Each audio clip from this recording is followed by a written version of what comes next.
Olá!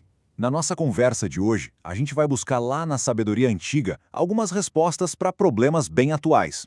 Vamos mergulhar fundo nas ideias de Sêneca, um dos grandes filósofos estoicos, para entender melhor como lidar com a dor da perda e, principalmente, como valorizar nosso bem mais importante, o tempo. A nossa história começa lá na Roma Antiga, com uma mulher da nobreza chamada Márcia. Por 3 longos anos, ela viveu um luto que parecia não ter fim por causa da morte do filho. E é a história dela que vai servir de ponto de partida para uma lição filosófica muito poderosa sobre como a gente encara o sofrimento. Foi aí que Sêneca entrou em cena e ofereceu para ela um outro jeito de ver as coisas. Uma perspectiva que, na verdade, desafia quase tudo o que a gente pensa que sabe sobre a dor, sobre a perda e sobre a própria natureza do tempo. Ok? Vamos começar. Para Sêneca, a gente se depara com uma escolha fundamental. Um dilema que ele ilustra com 2 caminhos bem diferentes para se lidar com o luto.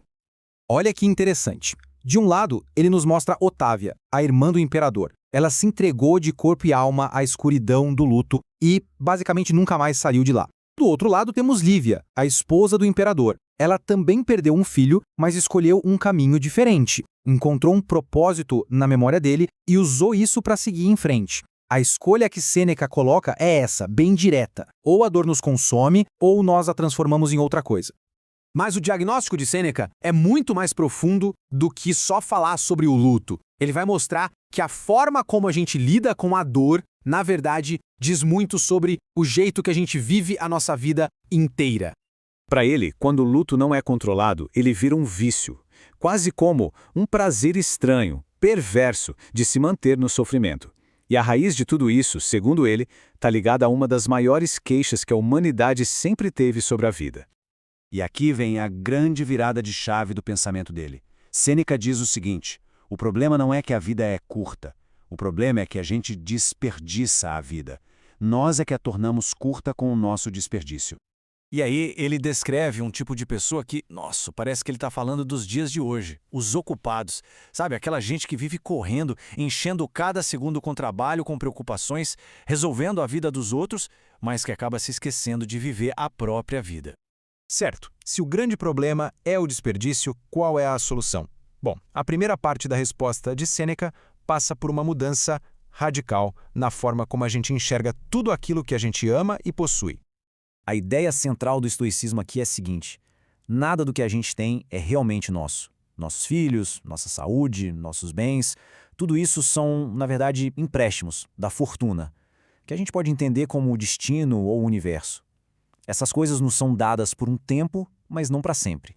E essa mentalidade nos transforma em bons devedores da fortuna. O primeiro passo é entender que tudo é passageiro. O segundo é aproveitar cada momento com uma gratidão imensa, enquanto esses presentes estão com a gente. E o terceiro, e talvez o mais difícil, é que quando a fortuna pede algo de volta, a gente deve devolver sem reclamar, agradecendo pelo tempo que tivemos. Isso muda tudo. A gente sai da sensação de perda e vai para um lugar de gratidão. Então, se tudo é emprestado, o que a gente tem de verdade? Para Sêneca, a resposta é clara: o tempo. E a lição mais urgente dele é justamente sobre como a gente trata essa moeda, que é a única que realmente importa. Ele aponta uma contradição que é impressionante. As pessoas são super cuidadosas com o dinheiro, com as posses, mas quando se trata de tempo, elas esbanjam sem pensar 2 vezes, sendo que o tempo é o único recurso que a gente nunca vai ter de volta.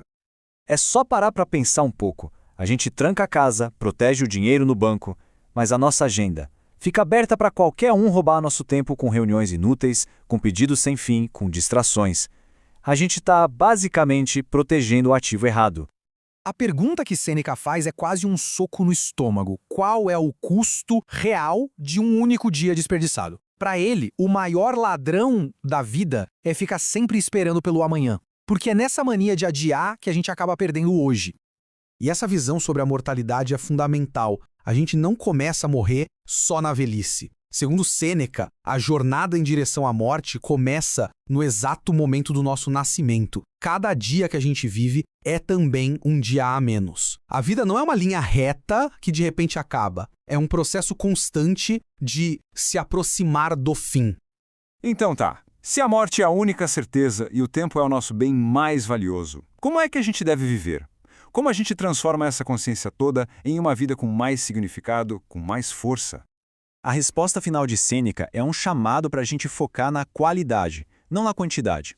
Uma vida boa, uma vida plena, não se mede em anos, mas sim na profundidade com que ela foi vivida. A pessoa sábia é aquela que dedica seu tempo a si mesma, ao autoconhecimento, àquilo que está no seu controle. É viver de fato para si.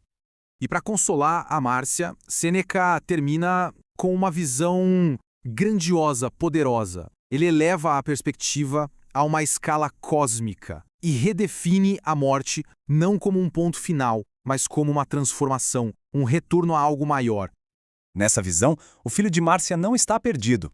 Ele está livre. Ele é recebido no cosmos pelo avô e passa a entender os grandes segredos do universo. É a mudança de perspectiva final e talvez a mais bonita de todas. A morte deixa de ser uma tragédia para se lamentar e se torna um despertar para uma verdade muito maior.